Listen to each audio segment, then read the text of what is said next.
Au Mexique, le poinsettia est lié à un très beau conte religieux. Pepita, une jeune fille mexicaine, marchait tristement vers l'église en cette veille de Noël. Elle croisait tous les jeunes qui accouraient vers l'église avec des cadeaux pour déposer devant la crèche.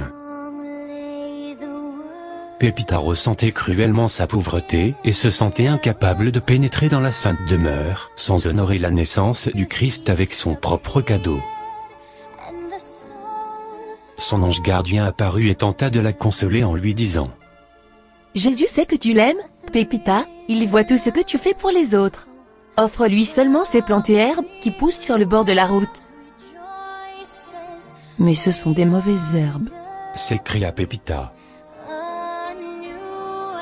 Les herbes qu'on appelle mauvaises sont seulement des plantes dont l'homme n'a pas encore découvert ce que Dieu veut qu'il en fasse, lui répondit l'ange en souriant. Alors Pepita se leva et alla cueillir un bouquet des herbes qui poussaient au bord de la route. Puis, elle entra dans l'église et se dirigea vers la crèche, et devant l'enfant Jésus elle déposa sa cueillette. C'est alors qu'un murmure parcourut la chapelle. Les mauvaises herbes de Pepita s'étaient transformées en superbes feuilles rouges comme des langues de feu.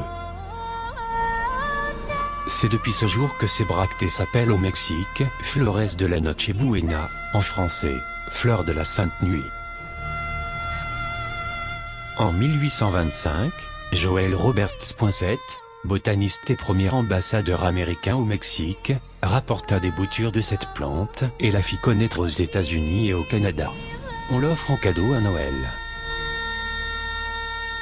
Elles étaient aussi broyées et incorporées à une boisson pour accroître la production de lait chez les femmes qui allaitaient. Cette plante était bien connue par la population locale, qui utilisait ses feuilles en cataplasme pour traiter les maladies de la peau.